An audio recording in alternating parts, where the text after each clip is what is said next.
First thing, just please stand and join me in the pledge of allegiance.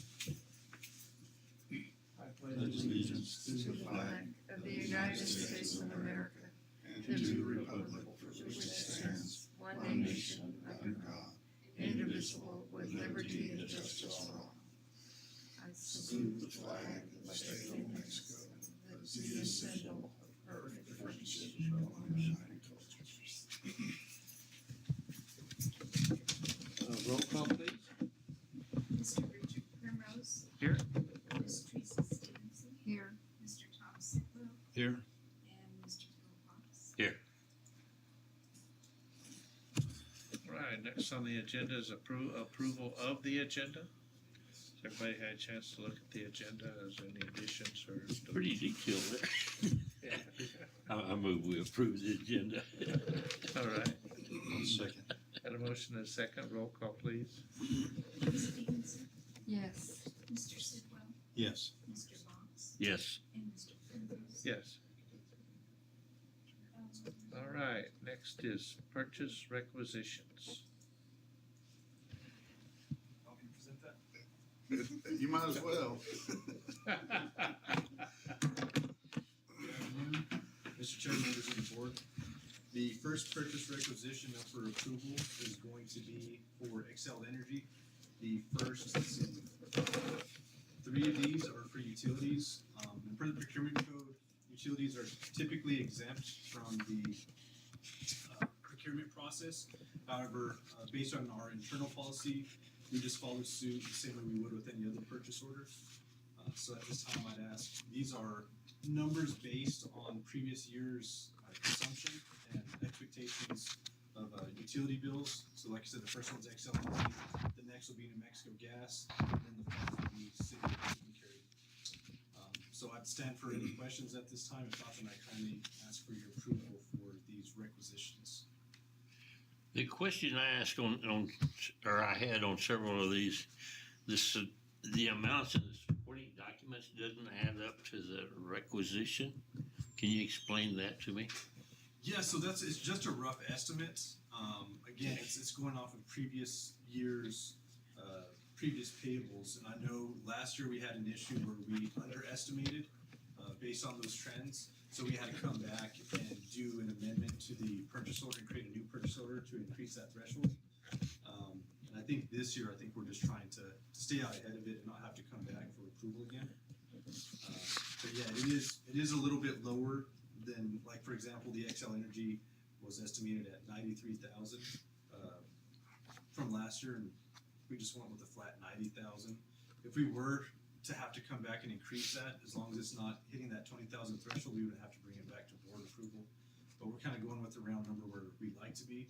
This also takes into consideration that hopefully we'll get the wind turbine up going again, which that was worked on this morning to give an update. And it's still not fully operational now. I heard it might be a slip ring, so that's an ongoing situation. But we're making progress. We're not there, but we're making steps forward. Okay. So these requisitions, this is the total in the budget, right? Yes, So correct. just purchase order for the total budget. Yeah. Pay it. Yeah, and where's the estimate? I understand that now. Yeah. We do need to do each one of these individually. Yes. All right.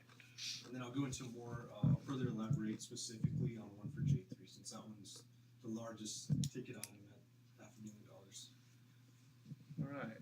First, I'd like any questions?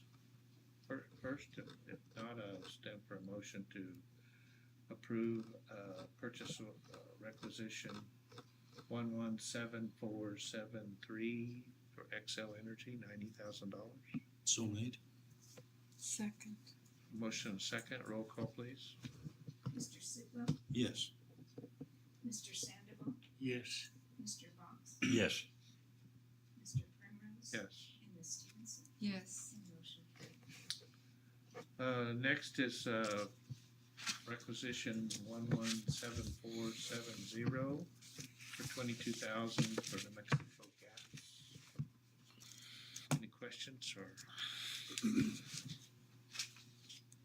I move that we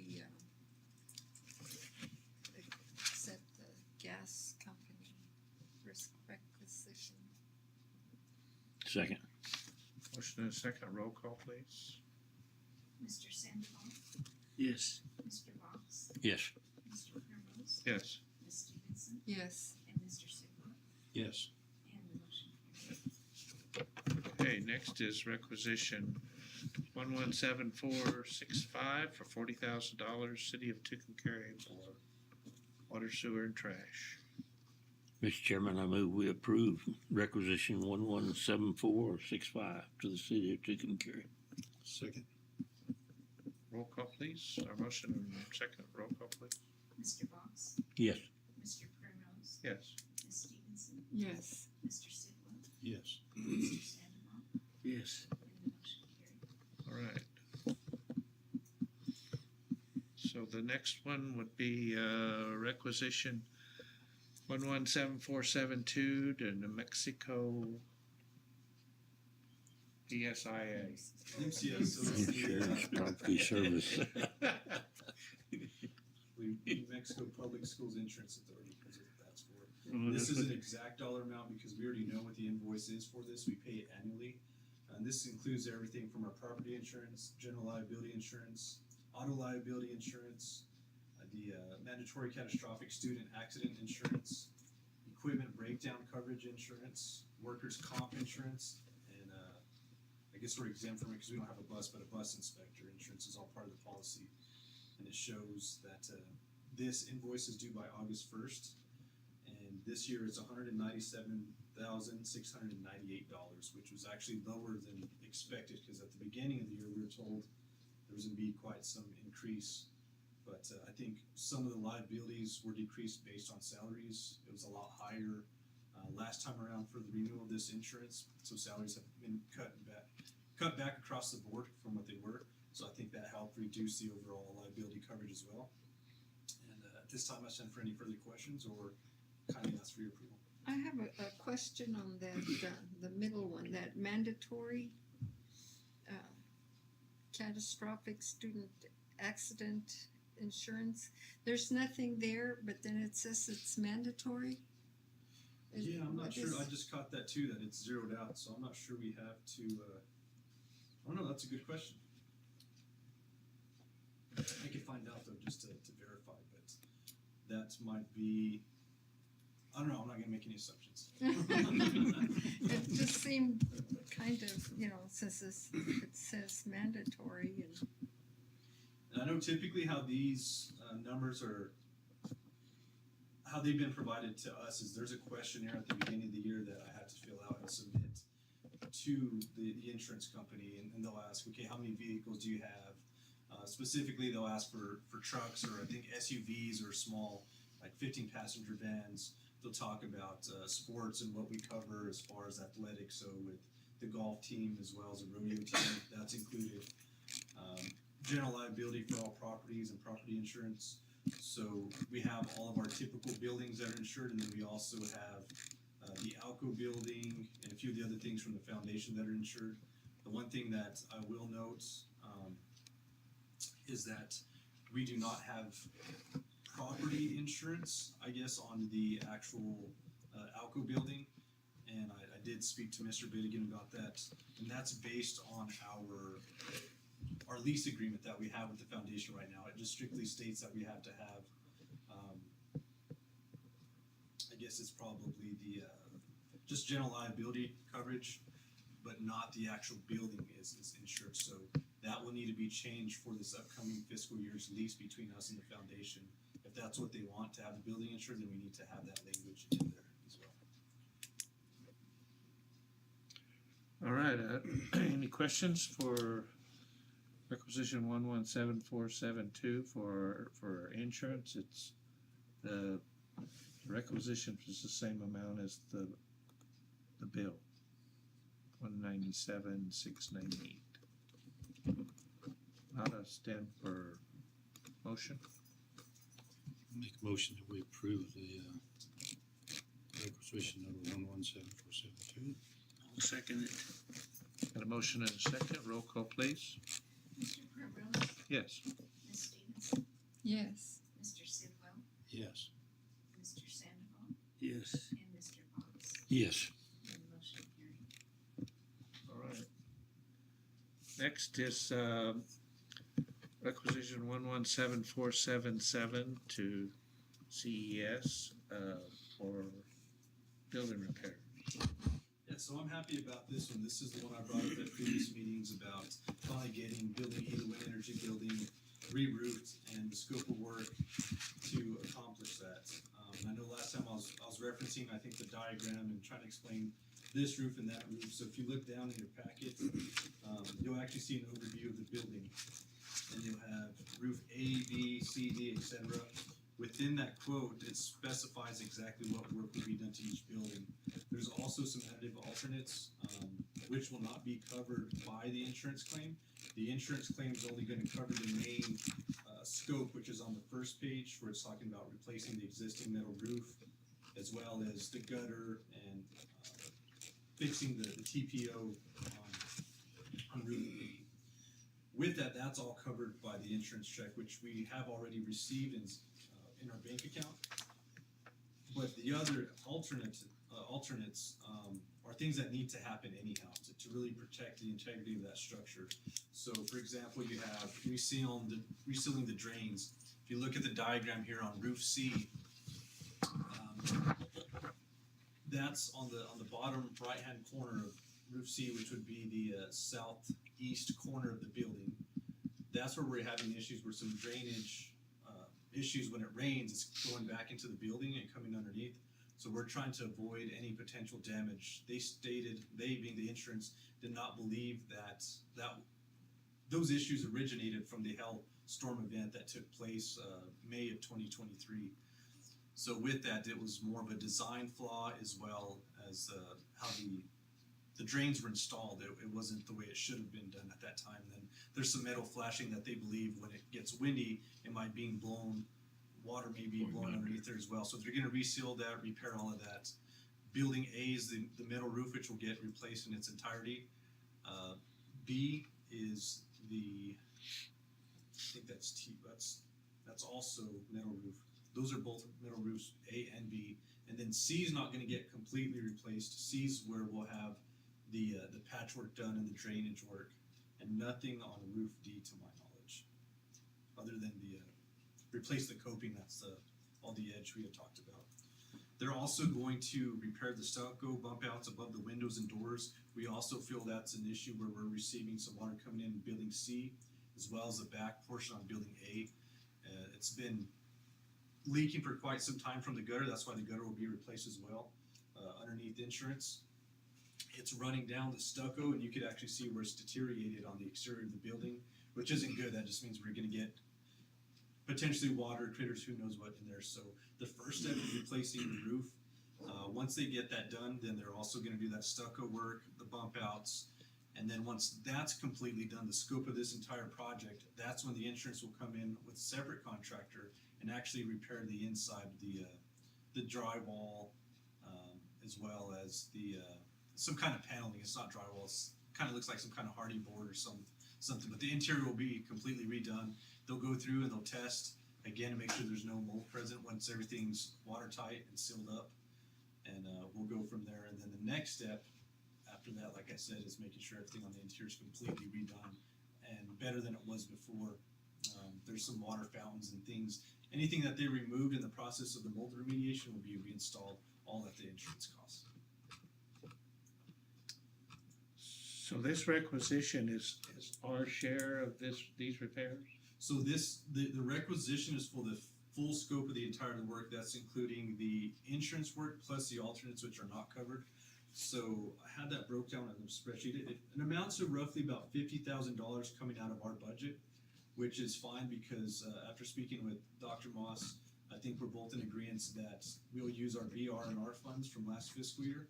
We had $83,000, I believe, available, and this was some of the work that we were going to have to do anyways. We're just lucky that the contractor's able to do the stucco work as well and the gutter work. So I figured it makes more sense. You figure with the mobilization costs and trying to get another contractor, and it's easier to just have this one contractor, J3 Systems, do that work as well. So this was something that was needing to happen, but it should be seamless. They could do it at the same time after they finish the roof. So to answer your question, the 464 will be the funds that we've already received from insurance, that's completely covered. And then the additional amount, which is roughly about 50,000, will come out of BR&R funds. And that's for page 2, all the additive alternates. That's resealing up to 12 drains on existing TPO roof. That's the replacing of the coping at the existing TPO roofs on C and D, and also repairing the 12 stucco bump outs, tops at the windows and doors, removing the existing IFIS, that's the system, all the stucco and the material behind it, and then matching it as closely as possible to the existing color. So with the insurance and the money that we have, none of this will come out of the general fund? No, sir. It'll all come out of insurance funds, as well as the BR&R funds, and that'll still leave us quite a bit of BR&R funds to start work on building A, and that will be the first priority is the stucco work in the courtyard that leads to the 2 restrooms that have been closed still, and that's the first step in that process. And then I'm still waiting for a determination to see if the roof over the library, which is the worst on building A, if that's going to get covered by insurance. If that's the case, that's even better. Then we'll have more funds available from BR&R. If not, then we'll have to look at getting that roof on building A replaced, which would then take BR&R funds or potentially funds from our capital hearing. So as soon as I hear back from them on that, I'll know exactly how we're going to move forward. And then there's some small repairs that sounds like it'll potentially be covered by insurance over the fitness center area.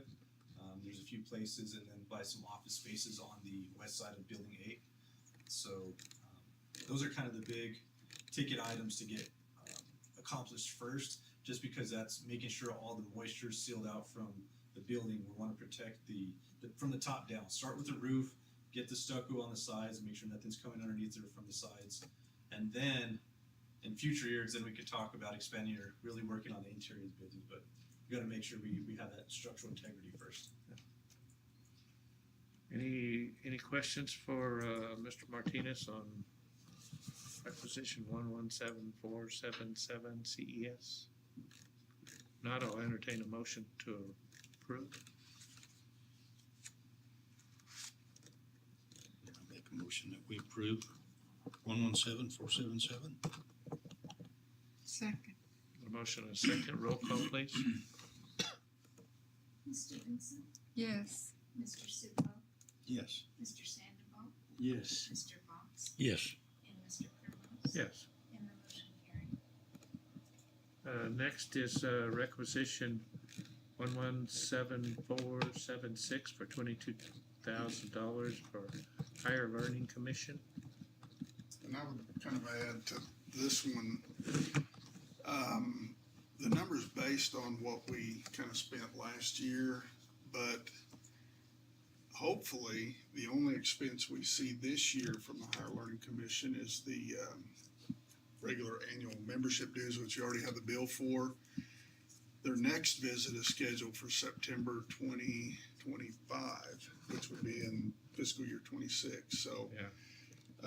I didn't really pay attention to that till now, but there's also a possibility that we could see, they bill for everything, so there's a possibility we could see more expense than that, but I don't think there's an issue with going ahead and approving it for that amount. We have a budget left over, that's okay. Yeah. And we could always unencumber those funds later in the year. Say we got to December at the end of the calendar year, and we knew for sure from HLC that we weren't going to have to inquire any further costs other than the typical annual dues. To make it look better on the numbers, when we have our quarterly reports, we could actually go through and unencumber the remaining funds. That way, those funds aren't already obligated. They'd be de-obligated and sit there in the account they're coming from. Any questions on this requisition for Higher Learning Commission? Not, I entertain a motion for, Mr. Chairman, I move that we approve requisition 117476 to the Higher Learning Commission, 22,000. got a motion Second. and a second? Roll call, please. Mr. Supel? Yes. Mr. Sandoval? Yes. Mr. Fox? Yes. Mr. Primrose? Yes. And Ms. Stevenson? Yes. And the motion carried. All right, next is requisition 117478. $155,000 for Genzabar. So this is our annual software maintenance contract with Genzabar.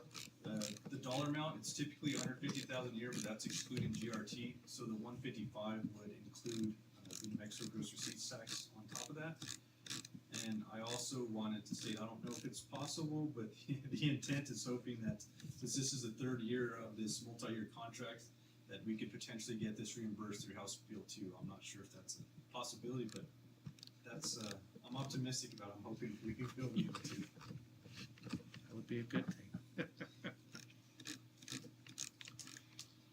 We can get reimbursed for what we've already spent.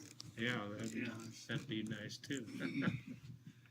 All right, any questions on the Genzabar requisition? Not in the content, but just the contact name, has that all been changed?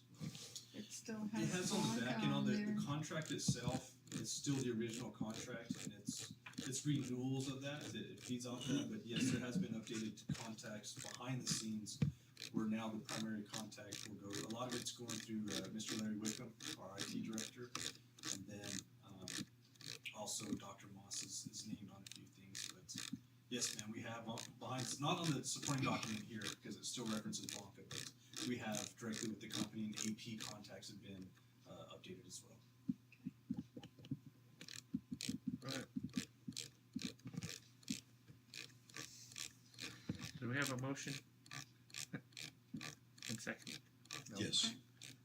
We do now? Good. All right, we got a motion and a second.